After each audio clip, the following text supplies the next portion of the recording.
Welcome to this week's Fireside Chat with Jesse. I am joined today by Scott Nelson, President and CTO of Tamarack Technologies. Thanks for joining me, Scott. Thank you, Jesse. Thank you for inviting me. No, it's great to have you on the program, sir. I've appreciated our times together since you've joined the industry, I believe in 2020, and looking forward to hearing more about your story today. Yeah, okay. So, Scott, for those people who haven't had the pleasure of meeting yet, do you mind just kind of introducing yourself and your career to date? Yeah. Well, you're right. I joined Tamarack in 2020 to really join the industry. Of course, I think most everybody will know that Dan Nelson is my brother, and he founded Tamarack in 2001. So I've been aware of equipment finance for many years. I came here for a couple of reasons. One, to help Dan, with the transformation of the company, and also because in my previous job right before that, I was working in network products and things, and I felt like this company, which was selling things one at a time, should start selling them in mass. And I learned from a partner about what equipment finance could do and how you could lease a network of like POS devices or lease a network of things. And I was trying to change the channel structure of this product company, and started to become very interested in what equipment finance could do for not only vendors but also do for the marketplace. And so I joined as a digital officer. Data was the thing. I had a lot of IoT experience. I thought it's one of the things I have in here. I thought IoT would change things faster than it is, but it's coming. We're hearing it more and more. So now today I'm a chief technology officer because we've really focused on some specific technologies that we're helping integrate. And I really enjoy being here and meeting people like you and working with people like you. And I'm a physicist by training, and most people would think that's got nothing to do with this, but while I was getting my degree, I was a ringer, not a really good ringer, but I was a ringer on the business school soccer team. So I actually went to business school while I was pursuing my degree and learned that there's a lot of people that know how to move money around a lot better than me. And so I've always been enthralled with the technology of business and the rules of business. And this world right now, it really fits both of those, scratches both of those itches. Well, then sitting around the Christmas or Thanksgiving dinner table and listening to your brother talk about technology and how allergic this industry typically is.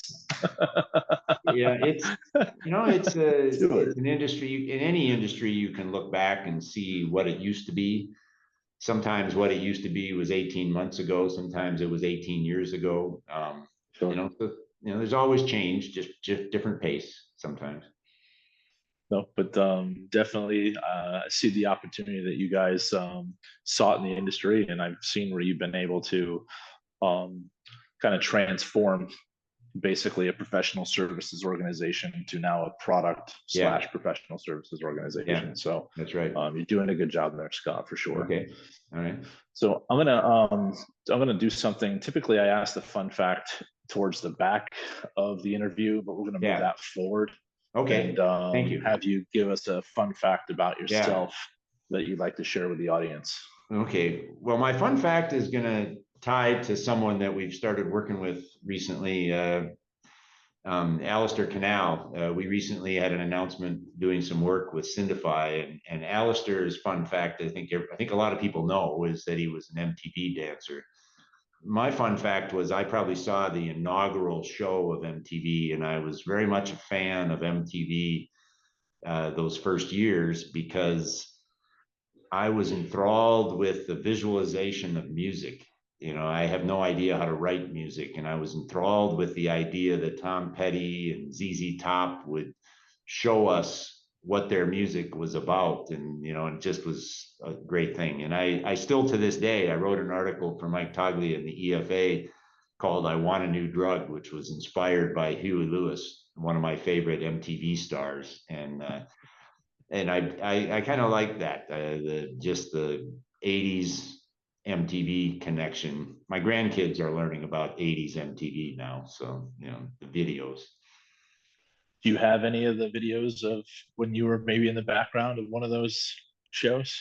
I don't think I have anywhere I'm in the background, but I got a lot of videos. I keep a lot of YouTube keeps bringing me back to ZZ Top and Tom Petty, and one of my all-time favorites is George Thorogood, and he Yep. does some phenomenal. He did some phenomenal videos too. So it just was it was kind of a different time. They told stories with their songs, and then they told stories with the videos. I think that was the initial premise of MTV. I don't know that it still has it now. I don't watch it anymore, but I haven't watched a music video in forever, but I think yeah. now it's just flaunting how much you have in this world. Unfortunately, I think that's true. The world changes. Social media has changed it, I think. But movies and MTV, I bring a lot of quotes up in our team meeting saying, "Oh yeah, that's from the Stones." You don't always get what you want; you get what you need. That's one of my probably most cited quotes. So. I was hoping you'd tell me that you were the original MTV dancer, so we could have you and No, Al do a dance. So we no, could have you I've and never Al do a danced. dance off Yeah, at one of these things. yeah, no, Yeah, just throwing it out there. Throwing it out yeah, there. I mean, yeah. I do know someone who runs a charity, and we could raise some good money with this dance off. So Yeah, I'm yeah. just Yeah, I don't think saying. anybody, I know for sure no one's going to pay to see me dance, and I don't know that they could pay me enough to dance. So, that would be embarrassing. It's fantastic. Well, thank you for sharing that, Yeah, yeah, Scott. And so, do you mind just kind of, we talked a little bit about Tamarack, but do you mind just, introducing the organization a little further? yeah, yeah. Um, so Tamarack, as I said, Daniel founded it in 2001. He had been working at IDS, now Solify, and he started, kind of hung out his own shingle to help people that were working with that software and looking to grow their businesses.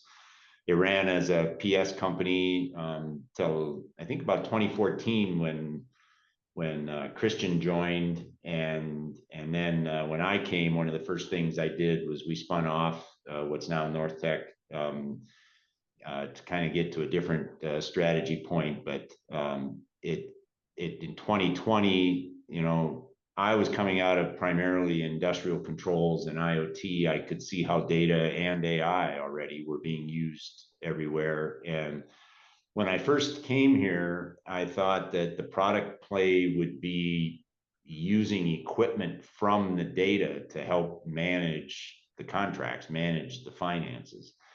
But what I discovered very quickly, I think you mentioned about the technology fear. There's not a lot of really fast technology movement. And one of the things that created, I discovered when I got here, was tremendous amounts of dark data, tremendous amounts of data sitting on servers or sitting in the cloud in some cases that nobody was using.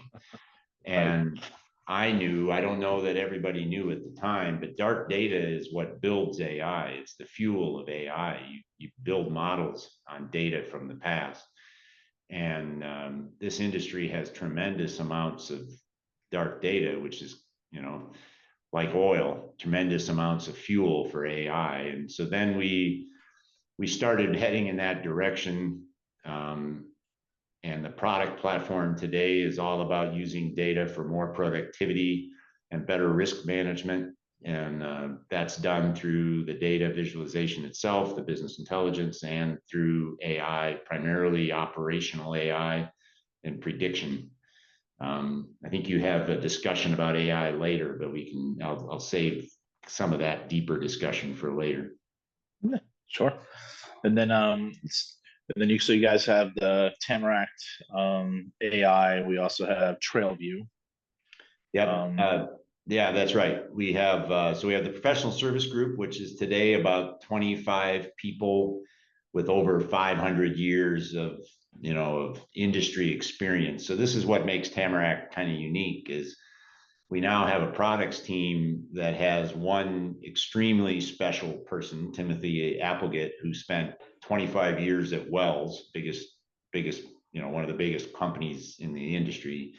And he spent about half of it in the business and half of it in IT. So he's a unicorn of knowledge when it comes to product management. But the rest of us on the product team we bring our technology experience from elsewhere, from military, medical, industrial controls, healthcare, banking, in some cases, IT infrastructure.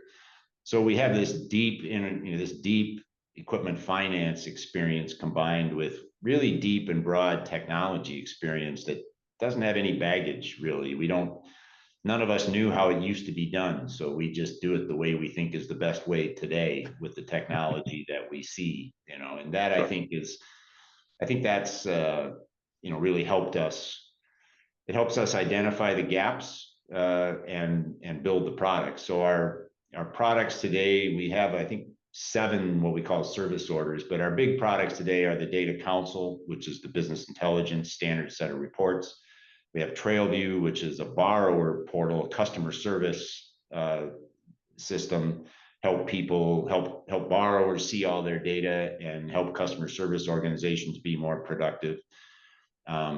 We recently launched Syndication Builder, which is a specific version of Data Council that does syndication automation. And then, of course, across all of this, we have AI that we build predictors to predict things and automate things. We now have approval decline predictors. We've done renewal predictors. We do a lot of delinquency prediction. And these predictors are built on literally hundreds of inputs they start with. And then they typically are running in 50 to 100 input, models now, very, very, very complex models. But high accuracy, very clear understandings of false positives, false negatives. It makes it easier to makes things easier to make decisions with or to automate decisions depending upon the level of risk you're trying to manage. And how is, I know you just mentioned high accuracy, but like as now that you've had some of that data for a few years now, are you seeing some of those models come to fruition?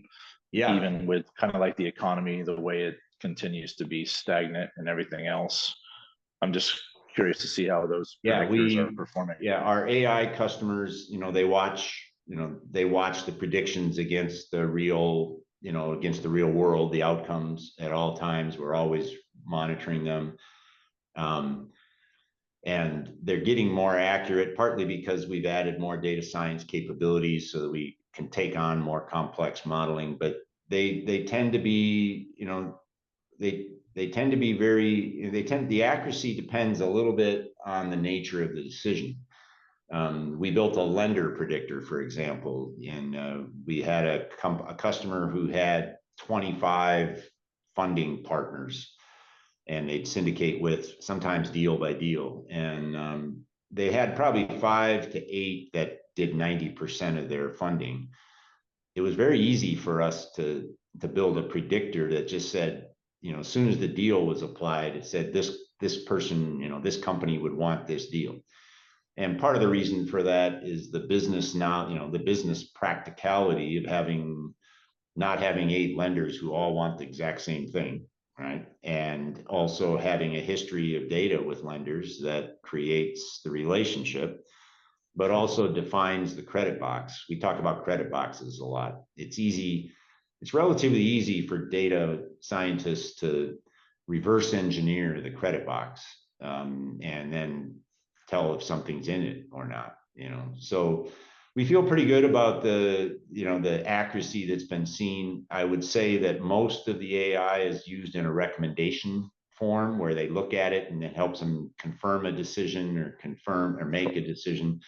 But we are in active pursuit of full automation with multiple parties now who've kind of got to an understanding level. It's about trust.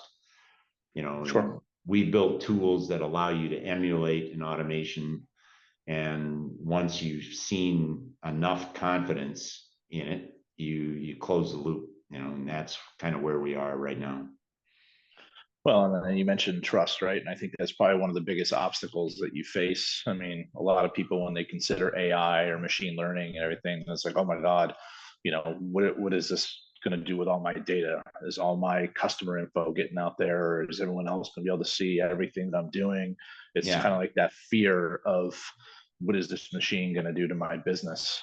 Yeah. So I'm sure you run against that all the time. Yeah. Trust is like an onion. You have layers of it. And, one level of trust you talk about is data privacy, data use, and so there's some contractual and legal language that we have that does that.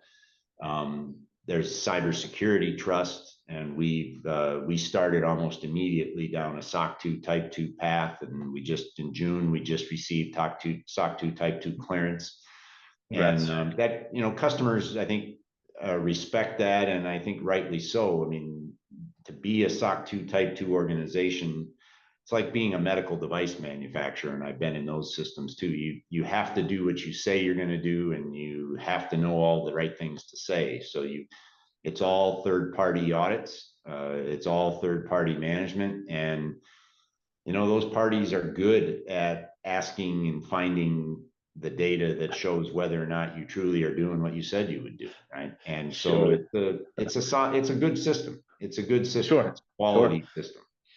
Sure. They know the way to sniff out the BS for sure. Yeah, yeah.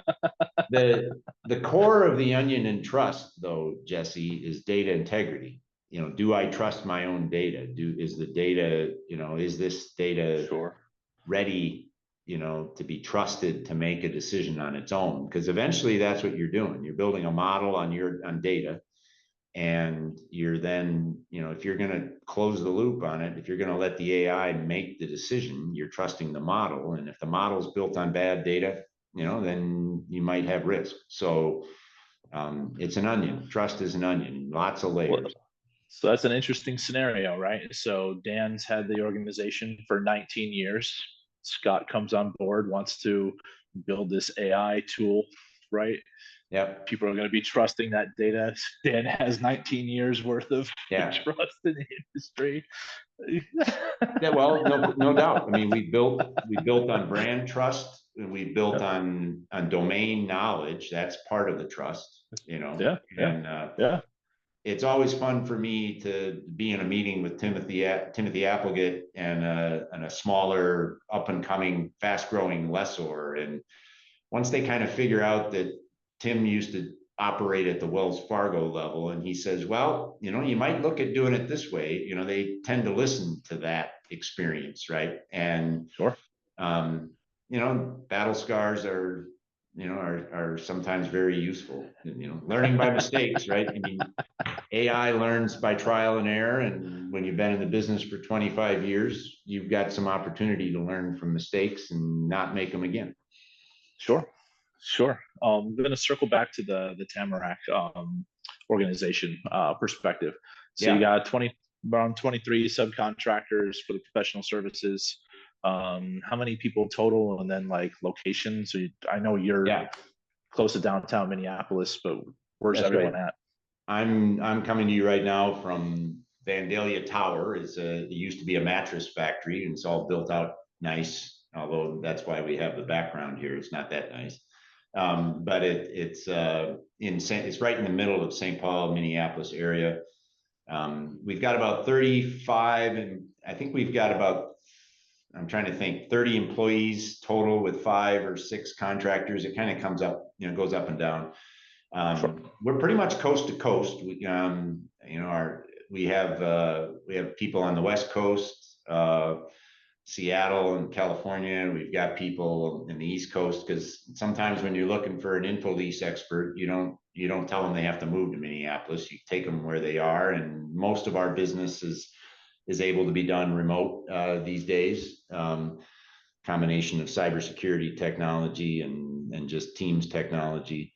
We do have one person in I think Spain that we don't really have a Spain customer footprint, but we have people worldwide now. So we have time zone management to deal with at times. They work the early shift. Yeah, yeah. That's right. It's fantastic. Well, thanks for talking about all that. Yeah. And then I guess we'll circle back to technology. So we talked about AI. How are you seeing the, I guess, equipment finance industry adopt to leveraging some form of AI, Scott? Yeah.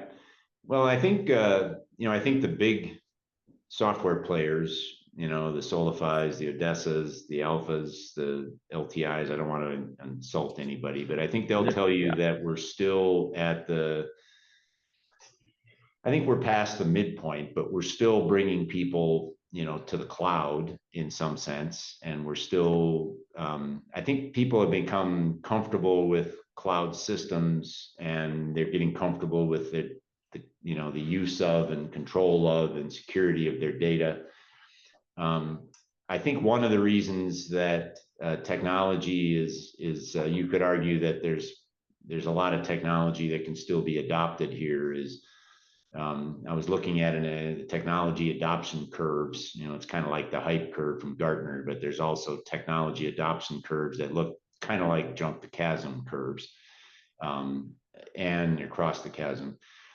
An industry like this that's mission critical, they're most comfortable with mature technologies. And of course, mature is relative. In Silicon Valley, something 6 months old is mature. In Milwaukee, it's got to be at least 6 years old, right? So it varies. And so I think what we're seeing here is we're seeing an acceleration of technology adoption. I think just because as people move to the cloud, a lot of new things come into the field of view: modularity, interoperability, just APIs. APIs aren't necessarily interoperable, but they make things modular and they make it easy to hook things up. And that's how our benefit, we benefit from people. We identified a gap. So the data council was a business intelligence gap, we thought, in the stack. But we get one hookup of data from the front end, another hookup of data from the back end. We hook up to general ledgers. We hook up to any third-party data. Azure Data Factory does all of that. It just eats everything, so it's not hard for us to, we have a customer tells us, hey, I've got this accounting system that was designed, 25 years ago and it still works. We still have it. And we're usually like, well, it probably has a CSV file extract system. And if it has that, we can automate it and ingest it. And, we got data every day, and so I think there's an acceleration of technology adoption in the form of modular applications and functions. I think our biggest challenge at Tamarack tends to be kind of the ingrained fear of IT projects, that, oh, this is going to take me a year and it's going to cost me twice as much as what anybody says. And I think it takes a few successful efforts before a CIO believes you when they tell you. We tell people 6 to 8 weeks for that set of hookups. We've done each of those 6 times. It won't take us long. We sometimes we had one meeting where somebody used the word magic. They said we were going to be doing magic. By the end of the meeting, we showed them, well, this is how we do it. And they kind of says, oh, well, that is kind of like magic, but it's just a different way of doing it, So that's interesting. Well, I think it's because some of these platforms that these people use are so rigid that they're just not. They're like, yeah, right. We've heard of that before. We've heard that before.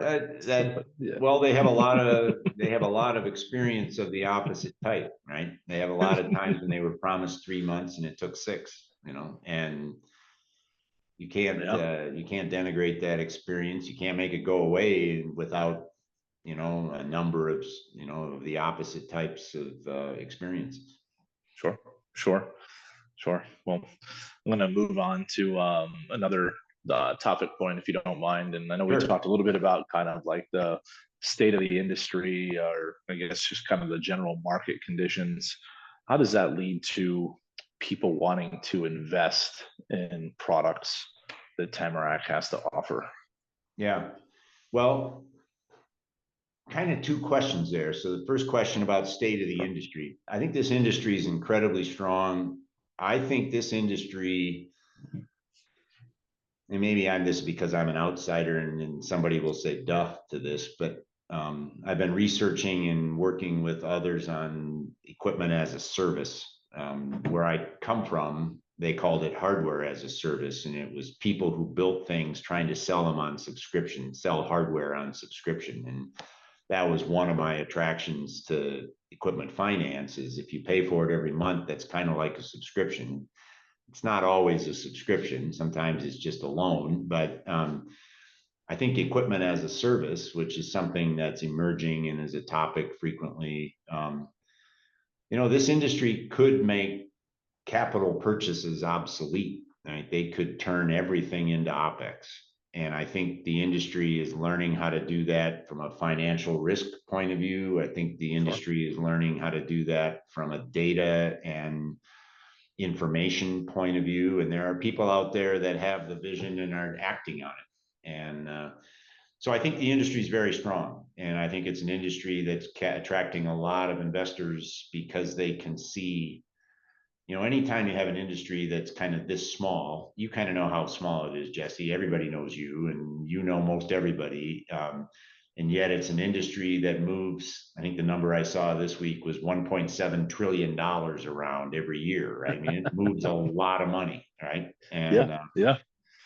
It's one of the things that, when you talk about technology, a successful industry can become a little bit complacent because, hey, things are working, we're making money. Why should I change? I don't need AI. I can make money this way. And, and that's true up until somebody with AI goes zooming by you and your market shrinks, right? I mean, you got to be careful, right? So success can be a risk sometimes.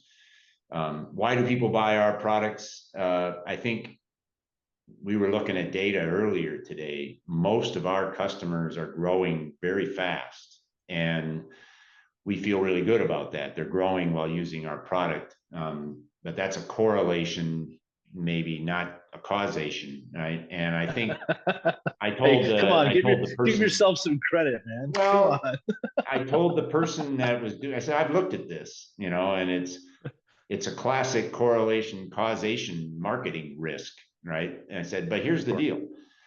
I think that these people are early customers, Spencer Thomas, Darren Lacey, very early customers. They knew they were going to grow fast. They had a vision of growing fast, and they knew in their hearts, they knew at their core that data was critical to being able to make fast decisions and to grow fast. And our products, to somebody that understands the value of data, our products make it easy to see because we're a visualization and analysis product suite. And we also, I think, we do primarily operational AI, and we built some tools that allow people to understand how the AI really works, and understand, take out the mystery of AI, and that's important if you're going to really take the step. You're going to have to, you have to understand kind of how it really works. How does a delinquency predictor relate to a scorecard, a credit scorecard? And we have to talk about that. And then we have to give them the ability to build trust. We run emulations, we run predictors in an emulation mode in parallel to the organization, and then you watch and make sure that the automation gives you what you expected it to give you. And then when you turn it on, you also can see how much time you spend doing something that the AI does automatically. It's very easy to do cost benefit analysis. If you automate approval and decline on this data stream, you're going to on average save $27,000 a month. We can do that kind of math because we have all the data, to show those kinds of numbers. Perfect. Well, thank you for sharing that, Scott. Yeah. So I guess almost 4 full years in. Overall thoughts on equipment finance? It was exactly what Dan was telling you, or you kind of picked up over all those years when he was growing this organization? I don't think I've had any, I'll call them maybe misconceptions. I don't think I've had anything I've been told that I say, well, that's not true. I think I've had a lot of surprises about how this industry works versus healthcare or tech. You know, those industries aren't as collaborative as this industry is. I find I'm very pleasantly surprised at the number of people who, even if they might think we're a competitor, you know, if we reach out to them, they're willing to talk. And Sure. I think this is an industry that knows it's not a zero sum game, and that there's a lot of opportunity, and therefore, you know, the two of us working together might both benefit, you know, bigger pies. Maybe it's a smaller piece, but it's a much bigger piece of pie. So I like the collaboration. I do think that I think I could say I thought that there would be a lot more people using Internet of Things technologies in this industry because, you know, location use. There's so much that you can know about a piece of equipment from what the equipment says. I think the big vendors, the big captives, Cat, Deere, Volvo, you know, I think they do well partly because they take less risk. They know things that other people have to either speculate on or hope for in terms of usage and, you know, accidents and everything else. And so I'm excited to kind of start to see people, this EAAS trend. I believe strongly that it's going to drive hard towards IoT. I made a comment to somebody the other day. I was talking to I think there was a woman from Alta whose name I forget. Maybe you can look that up and add her name for me. But she made a comment Hey, about. I'm only so talented. Okay. Yeah. Well, she wrote an article. The article was in EFA, and the comment was, it's no longer a contract for an asset. It's a contract for the usage of an asset. Sure. And there are others that I think can see that, you know, is an asset the bulldozer, or is the asset the lease of the bulldozer? Right. I mean, there's a question there, right? I mean, how would you answer that question? Yeah, I mean, I don't know. Well, then you have usage within the usage. Yeah. Yeah. Are we doing per second? Are we billing per minute? Are we billing for, for time on those machines too? So Yeah. it's Yeah. not to go a little bit more granular on it, but you can definitely see where it's like, hey, look, here's your base rent. That's your subscription, but then it's subscription plus. Yeah. Well, you know, I can see, you know, you can see where, you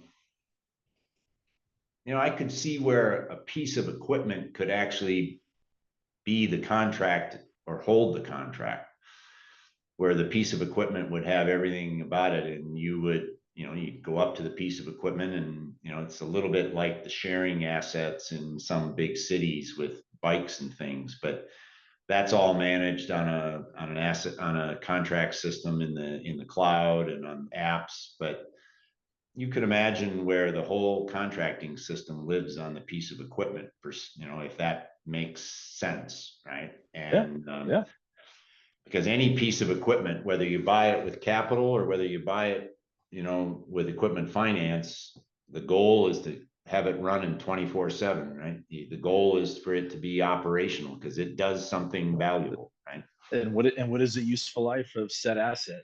And the Yeah. more use, the less useful life.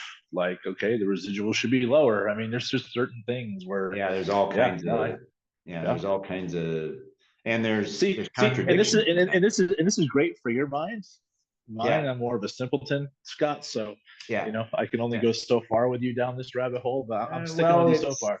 it's you know, I think everybody has experience with physical assets that they could translate into this discussion. You know, I mean, if you leave your car alone for too many years and you come back and try to use it, it's not as useful, right? So there's there's lack of usage risks, you know, but at the Sure. same time, you know, you if you use it all the time, it wears out faster and you got to get a new one sooner, right? So there's a lot of experience to draw upon here as one thinks Sure. about this transformation that's coming. And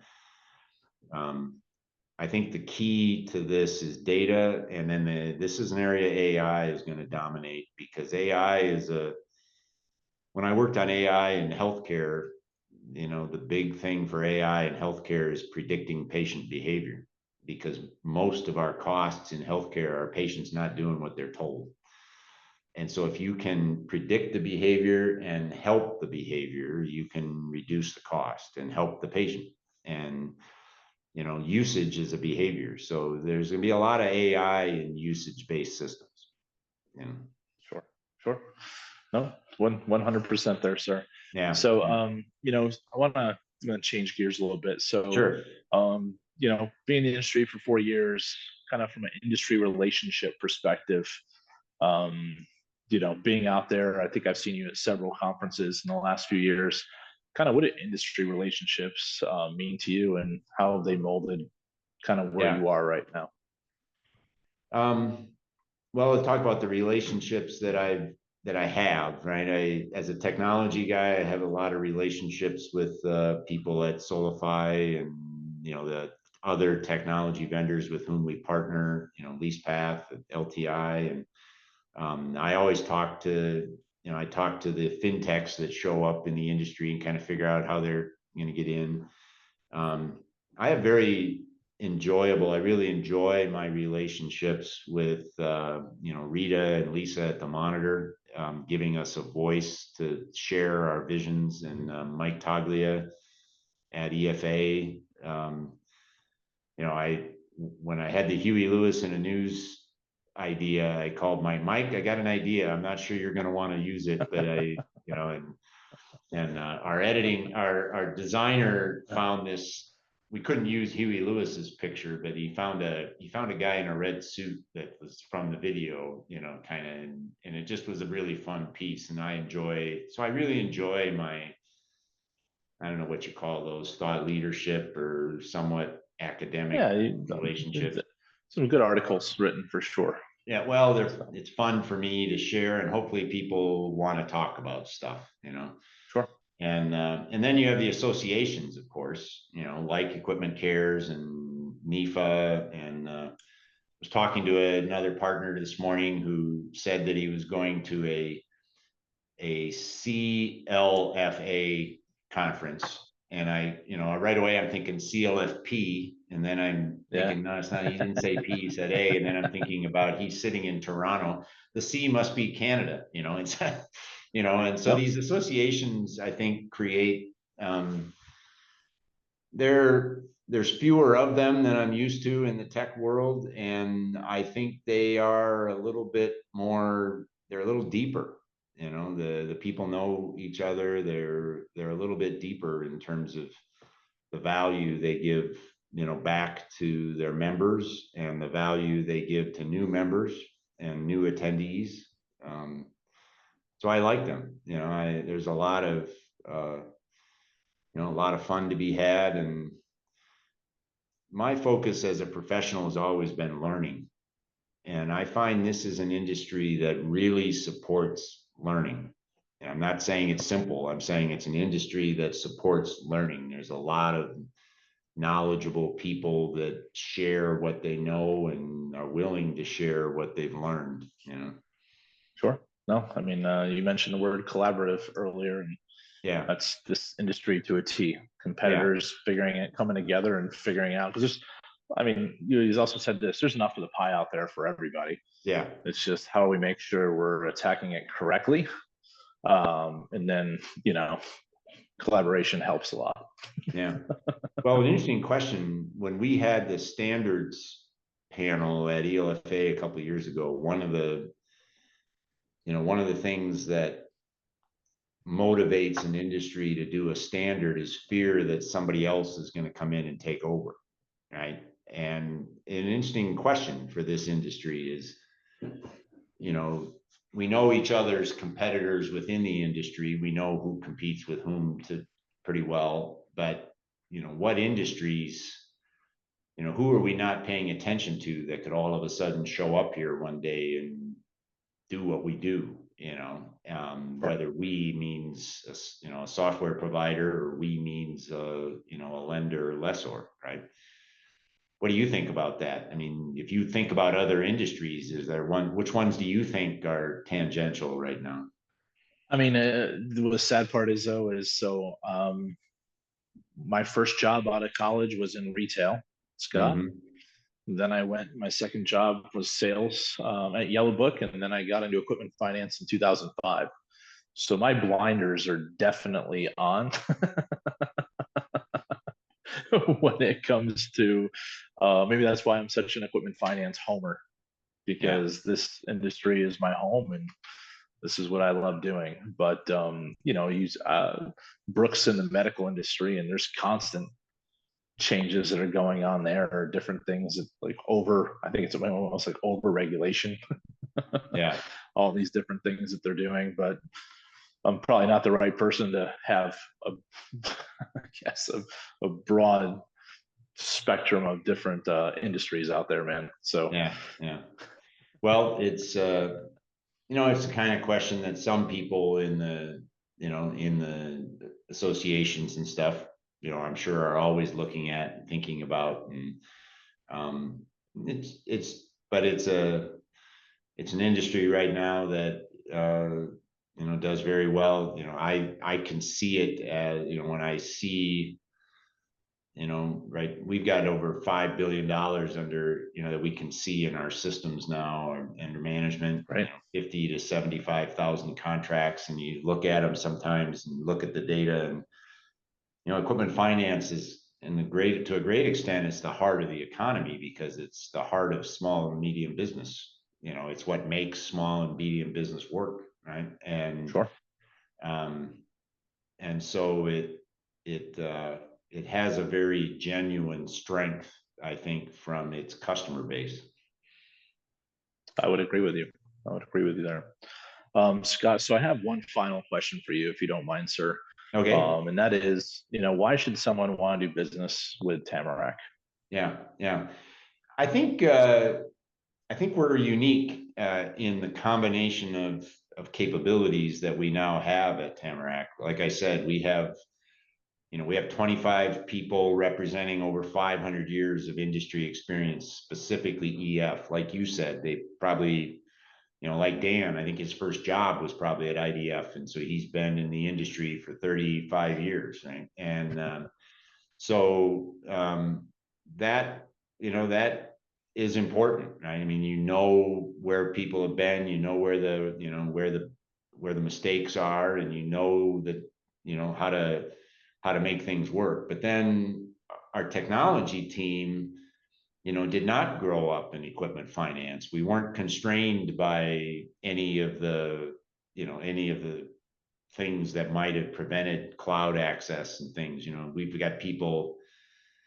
I mean, I don't know when I first was doing things in the cloud, but I'm guessing it was, at Honeywell, probably in the late 90s, and it was a private cloud instead of a big cloud. But I know there were people already talking about clouds in the 90s, right? So I think that unique combination of deep domain experience in the hands of, relatively fast moving and very agile, pardon the pun, technology experience. That's what makes our products as fast as they are and as agile as they are.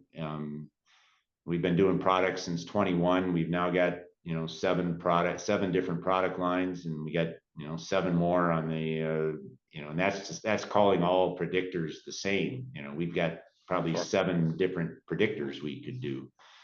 We really just need somebody to ask us a question. What do you want to predict? And then you look at it and say, what do you think is important to that prediction? And then we tell them, well, here's what the data says. You may think you make a lot of decisions based on time and business, but the reality is you don't.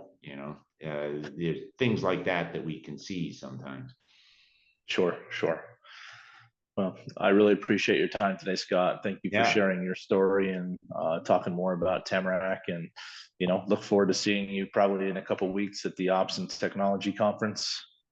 And Well, I then won't be there. Tim will, for me, but we've got Tim four will or be there. five people that'll be there. But I'm going Right. to annual this year, and Tim is going to go to Ops and Tech he just became our member on the committee itself, so he Okay. has to go. And so I'll be at annual. I'll see you at annual, and I might see you at your event here in the cities in a few weeks. It sounds like. Okay. Well, awesome, sir. Well, Okay. definitely appreciate your time, All and right. thank you again, Scott. Okay. Thank you.